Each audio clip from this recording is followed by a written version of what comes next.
Nah, pertanyaan yang ingin saya sampaikan kepada Bapak adalah apa hubungan antara standar etika seorang pemimpin negara dengan kemampuannya dalam menjaga pertahanan, keamanan, dan kedaulatan negara.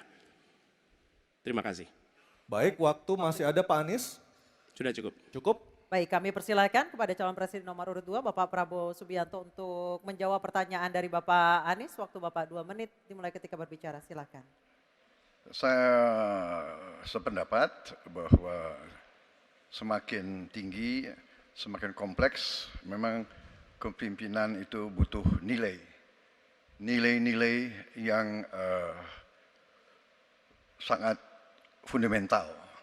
Pertama, nilai adalah cinta tanah air. Kedua, kejujuran.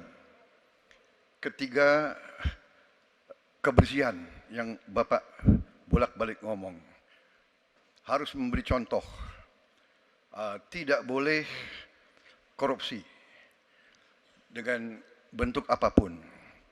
Jadi saya sependapat harus ada kepemimpinan berdasarkan nilai. Ya. Jadi hubungan dengan etik, benar. Ya, kita harus beretik dengan benar. Ya, jujur. Apa yang kita katakan itu ya yang ada di hati kita. Jangan lain di mulut, lain di hati. Dan harus cinta tanah air.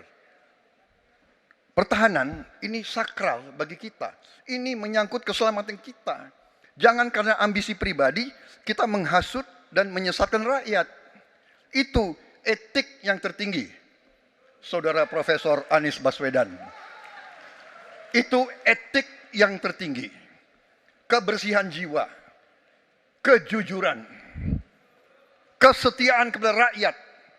Sekali lagi, jangan karena ambisi pribadi kita menyesatkan rakyat, kita menghasut rakyat, kita membahayakan pertahanan keamanan rakyat. Kasihan prajurit-prajurit yang sedang berjuang untuk menjaga kita.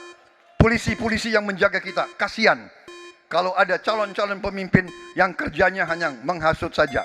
Waktu habis, terima kasih Pak Prabowo. Mohon tenang.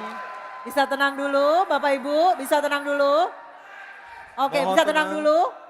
Baik, kita lanjutkan kepada Bapak Anies Baswedan menanggapi jawaban dan pernyataan dari Capres nomor urut 2 Bapak Prabowo Subianto. Waktunya 1 menit, silakan Pak Anies.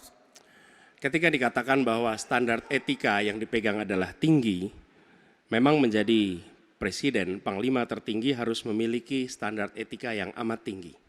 Itu harus, karena dia akan mengambil keputusan, mengerahkan pasukan, dan ketika harus bertempur ada korban nyawa, itu keputusan-keputusan etika. Tapi dalam kenyataannya Pak, ketika Bapak memimpin di Kementerian Pertahanan, banyak orang dalam pengadaan alutsista, PT Teknologi Militer Indonesia, Indonesia Defense Security, lalu orang dalam pengelolaan food estate, lalu ada kejadian-kejadian di mana kita semua menyaksikan ketika ada pelanggaran etika dan Bapak tetap jalan terus dengan cawapres yang melanggar etika. Artinya ada kompromi atas standar etika. Standar etika ini fakta, ini fakta. Dan kemudian dalam pidato Bapak mengolok-olok tentang pentingnya etika. Saya tidak tega untuk mengulanginya. Pertanyaannya, apa penjelasan Pak Prabowo soal itu semua? Baik, waktu habis. Oke, harap tenang dulu, kita lanjutkan acaranya. Kami persilakan Bapak Prabowo.